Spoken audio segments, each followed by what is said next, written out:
What it do, guys? Manjoume here, and today we're going to check out the DC deck building game Crossover Collection number 2, which includes crossover packs 1, a redo of 2, which we'll get into in a second, and number 3. The names are Justice Society of America, Green Arrow, rather than what it was, Arrow, and the Legion of Superheroes. Let's get this thing out of the wrap. So I actually initially didn't get this from the Kickstarter because I thought it was included, but just because of all the crossover and collections in the Kickstarter, I guess I just didn't have it. Now, what I didn't realize was that this was an add-on to the Kickstarter. This wasn't actually like a part of the Kickstarter. It was like something extra because it's just a collection of stuff that they've already released before, with 2 caveats. The first one being that this Green Arrow set is different from the original one, and there's a first printing promo. Actually, I think there's 2 promo cards also within this package. So let's take a look. You have the cover of 1 and 3, and then a new cover for number 2. Side, Crossover Collection 2, Crossover Collection 2, Crossover Collection 2, and what do you know? Crossover Collection number 2. On the back, crossover to amazing new gameplay. This is not a standalone product, requires any DC deck building game base game to play. Ready to add more to your DC deck building game experience? Crossover Collection 2 brings together 3 fan favorite crossover packs that take you to the past: Justice Society of America, the present, Green Arrow, and the future, the Legion of Superheroes. I think that's actually really cool that they were able to contextualize it, look at the themes, or at least the setting of these 3 eras, these 3 packs, and kind of word it like this, because I never really actually thought of it in that way, but that is very much true. Justice Society of America, that's an older thing, old versions of these heroes, some of which are familiar, like Jay Garrick, and then you have the present day, which is realistic, gritty, and at least originally it was based on a TV show that was going on, and then Legion of Superheroes, which is far in the future. So that's actually really cool that they point that out, and I did not even catch that. Each expansion lets you play as classic superheroes, add new game cards, and introduces innovative mechanics to any base game in the DC deck building game series. Collects 3 crossover pack expansions: Justice Society of America, Legion of Superheroes, and a redo version of the crossover pack 2 that replaces images from the Arrow TV show with art from Green Arrow comic books. So, as an aside, my friends did not care for the TV stills, and this also applies to the Marvel deck building game Legendary. They don't like the ones where it's just screenshots from like the movies and TV shows. They don't like that. Same deal here. It's like, oh, it's this is awful. I don't like how they clash. Which, fair, a lot of people feel that way. Originally, I do think we were going to get a Flash TV show set, but maybe the bad reception from the Arrow set made them think otherwise, or they just didn't think it would be worth it. Obviously, they've continued on with the DC deck building game, so long term we're fine, but hey, who knows what could have been? We could have had an entire like base set based on live action stills, but we're in that other universe where that didn't happen. Play as fan favorite characters featuring beautiful comic book art, new main deck cards and game mechanics like time travel, foil oversized character cards, Cyclone oversized promo character card, also foil, and a first printing Shadow Last promo card. Now, the contents of this box include 64 game cards, 19 character cards, all foil, 3 rules cards, and 1 info sheet. We even have WB logo, which is fun, Cryptozoic, and this is part of the Cerebus Engine Heroes. So let's go ahead and open this up without further ado. Now, just like the Crossover Collection 1, we have this little info sheet. This crossover collection combines 3 previously released crossover packs in one convenient package. If this is your first time playing with these packs, we recommend mixing cards from one pack into your favorite big box main deck and only use the superheroes and supervillains from that pack. You will find specific instructions on how to incorporate each pack on the rules card included with each individual pack. Each crossover pack has its own new unique mechanics and playstyles. Once you become familiar with each pack's individual quirks, try out new crossover trilogy play mode described below and create your own custom decks. And here's with the crossover trilogy. Players will compete over 3 games to determine the ultimate superhero. Each game will feature one crossover pack and players will score super points depending on their final scores. Players may earn additional SPs by achieving certain goals each game. After 3 games, the player with the most SPs win. Ties are broken by the player who scored more points in Game 3. First place is 5 SPs, second 4, 3, 3, fourth 2, and fifth is 1. Follow the setup instructions on the Justice Society of America rules card with the following changes. Randomly determine a start player. That player chooses which main deck to use. The last player in turn order picks their oversized JSA character first. Continuing in reverse order, each player will select their oversized character. The player or players with the most starter cards in their deck at the end of the game earns an additional 2 SPs. Game number 2. Follow the setup instructions on the Green Arrow rules card with the following changes.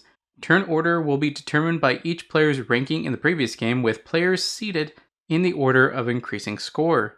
The player with the lowest score will go first and the highest will go last. The first player chooses which main deck to use. In turn order, players will pick their oversized Green Arrow character. The player or players with the most cards under their character at the end of the game will earn an additional 2 SPs. Game 3. Follow the setup instructions on the Legion of Superheroes rules card with the following changes.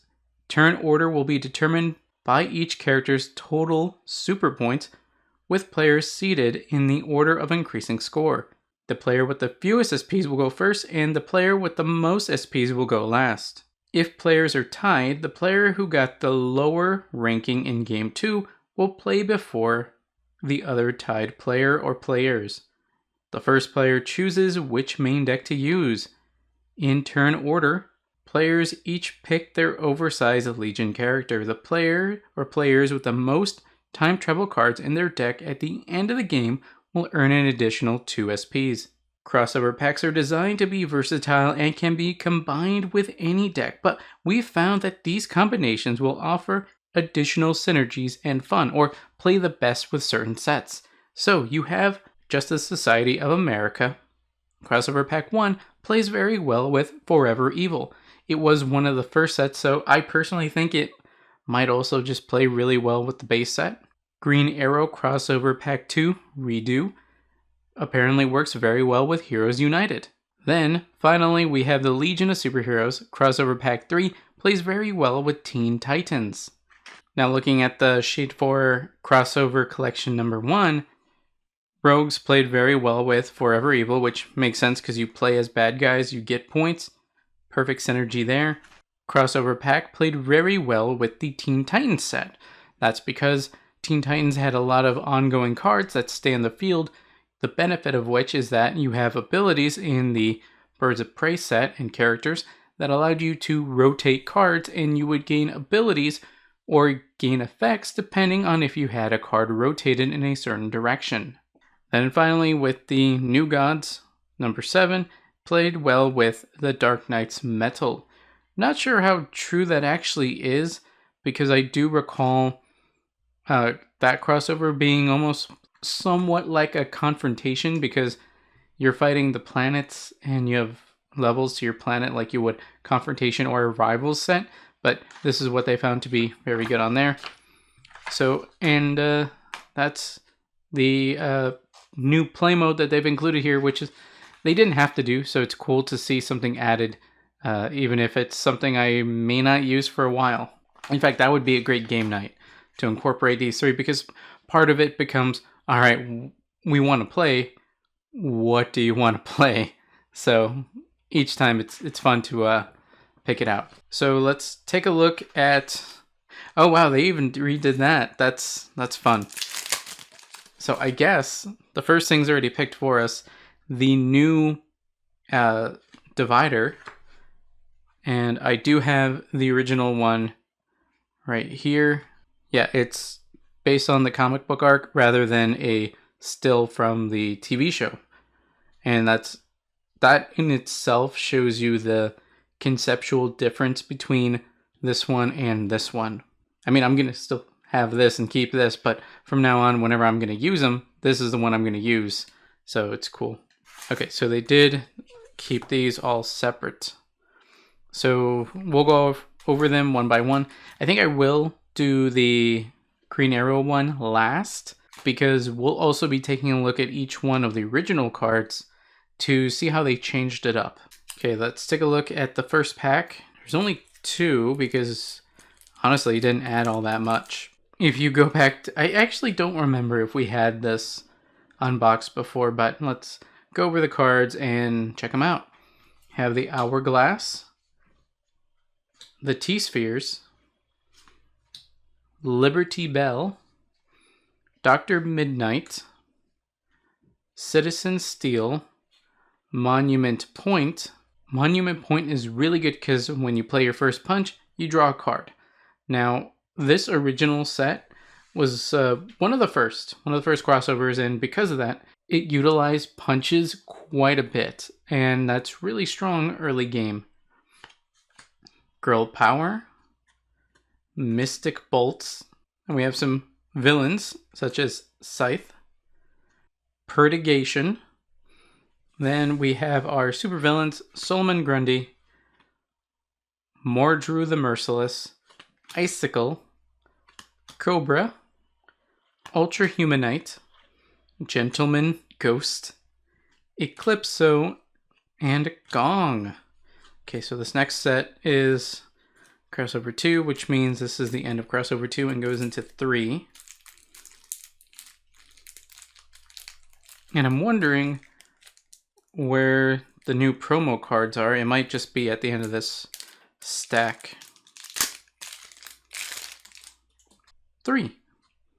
Legion Flight Ring, Lightning Rod, Time Sphere, Dawn Star, Dream Girl, Starman, Mon-El, Legion Headquarters, Electricity, Telepathy, Magnetism, Computo, Cosmic King, Universo.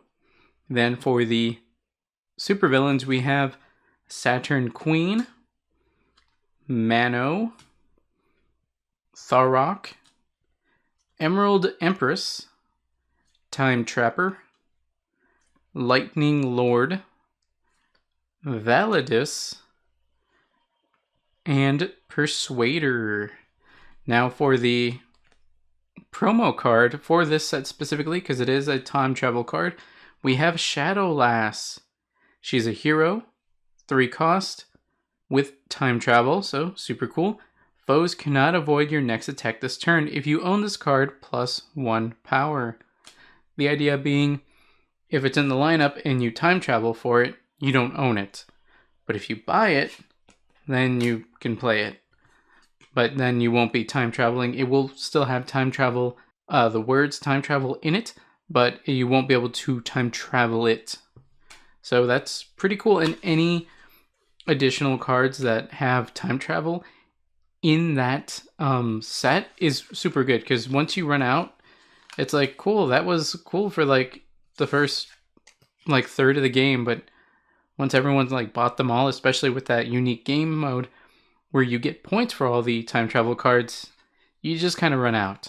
Now we're going to take a look at the last set, and let's start with the randomizer, which, as you can imagine, is exactly what you think it is.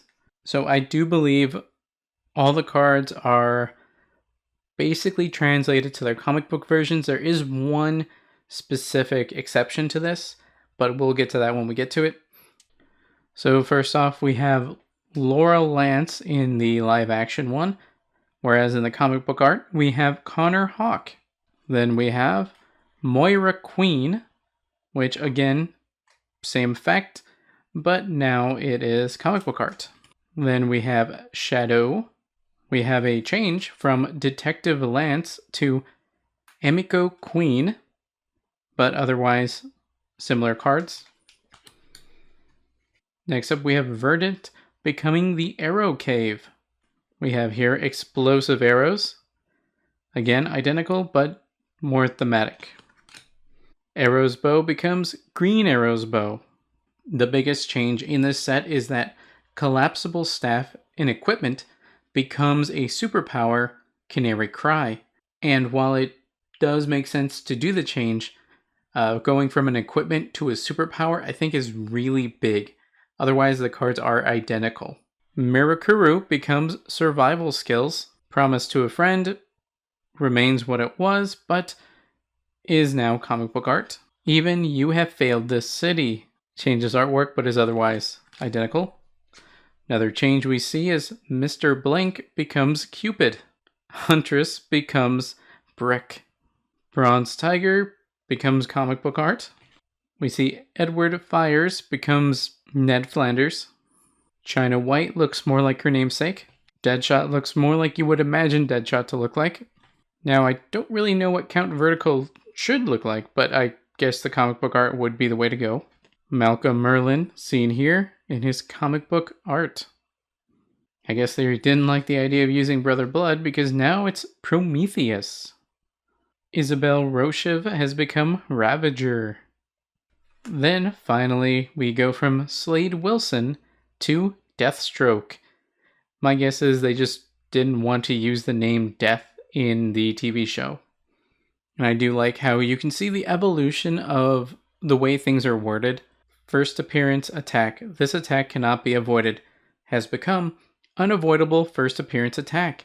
They mean the same thing, but one is a bit more concise. So moving forward, the redo will be replacing the live action Arrow show cards, at least when I play it. Although I might have videos using one or the other. When playing with friends, they're going to want to only use this comic book art one. Can take a quick look at the superheroes, although they're exactly what they were before, but with a foil treatment. Cosmic Boy. Pretty cool. Chameleon Boy. Lightning Lad. That's really nice. Honestly, the foil treatment looks good on like any of them. Saturn Girl. Yeah, that's pretty cool. Brainiac 5. Looking majestic with that hair. And Phantom Girl. Looking good. Now here is where we'll see the biggest difference, because I do believe we have a promo in the Justice Society of America. And it's the first one. Cyclone. Each time you play a hero, you may discard a punch, and if you do, draw a card. Now, early game, that may not be super great, but once you get better cards in your deck, you'll be wanting to pitch those punches. Okay, so because the background is black, the foil on this one's pretty understated. It's there, that's for sure, but it's kind of hard to tell. Meanwhile, Wildcat, looking good. Again, Jay Garrick, kind of hard to see that. I mean, I could tell it's a bit different, but because the background is black, it's not great. Okay. There's a bit of like white or silver kind of around him, but otherwise you don't really see much. Meanwhile, Dr. Fate looking good with his foil self. That's pretty nice. Power Girl. Yeah, I think the problem was such basic like backgrounds that, okay, this I think was just white, so they just made it silver and reflective. Whereas the ones that were black, it's like there wasn't anything to add without actually changing the artwork, which I think might have been a no-no. Stargirl. I mean, there's a little bit of like a haloing effect around them, the characters, but you really have to like see it in person to really tell it's even there. But Cyclone is looking pretty cool. And regardless, these are going to be replacing the current versions that I have. So last but not least, we have the new art for Arrow. The funnest part for this is that these are all going to be different from what we already had. So let's go ahead, take them out, and kind of compare the two. Okay, so these are basically what you'd imagine, and not too much. Maybe new card clarification, so that might actually be interesting to see when we do play it, if there's any big difference here, but set those aside. First, we have Oliver Queen and Green Arrow. And yeah, no, it's so basic in like front of a DVD look or like promo image, and this just looks like cool comic artwork, and it's foil, and it's just nice. Roy Harper becomes his comic book self, his superhero self too, in Arsenal. And get that holographic treatment, and otherwise I think it's the same card. Next up we have Felicity Smoke, who looks pretty similar to what she looked like in the show. Holographic treatment, and you can see that she's like the person behind the chair, or person in the chair with all the screens around her. No, it's great. We got John Diggle, who is actually one of my favorite cards to use here. Holographic background, and no, yeah, it's good. In fact, I think John Diggle is a reference to a comic book writer. I think Diggle something or something Diggle wrote The Losers, like the newer version of The Losers, not like the old Silver Age stuff, but the newer one. Then last, but certainly not least, we have Sarah Lance becoming Black Canary. And otherwise is the same card, but hey, comic book artwork with foil. So again, these are going to become the cards that we use, and these will be kind of a product of the past. Overall, because of these new comic book versions being what my friends will actually want to use and be willing to use, and the promos, I think this was a pretty nice collection. And of course, if you didn't already have these 3 sets, or maybe you're missing 1 or 2, I do think this is worth finding, and I do think this is worth getting. If you already had all 3, you could probably find the promo cards separately, although if they were too expensive, might as well just get this and then sell off your old stuff, give it away to someone else or something, because just the promo cards, if you're paying more than like 5, maybe 10 if you're that into it, but if it's like 15, 20, don't bother. For me, aside from the promo card in Crossover 3, I don't know if I'm going to be using these cards myself, because I already have the set. At least that's going to be used. Everything from Crossover 2 is going to be used because it's a redo. I don't know if I'm going to do anything with these Crossover 1 cards. I'll have to double check to see if there's any like errata or clarifications or, rewording of the text to make it better. If there is, then of course I'll use the newer versions, but I have no real reason to go ahead and do that, at least until I'm sure that they're really the better way to go. These might be retired, or at least until I have a solo game, they'll be retired. Although I do wonder if it's going to make any difference, the fact that, let's see, Collapsible Staff became Canary Cry. That also might be a thing, but I don't know. I don't know if it'll make that much of a difference. Do any of these guys care about equipment per se? She cares about villains, so that still plays into her game style. He's defenses, heroes, superpowers, so I guess it actually helps Arsenal better.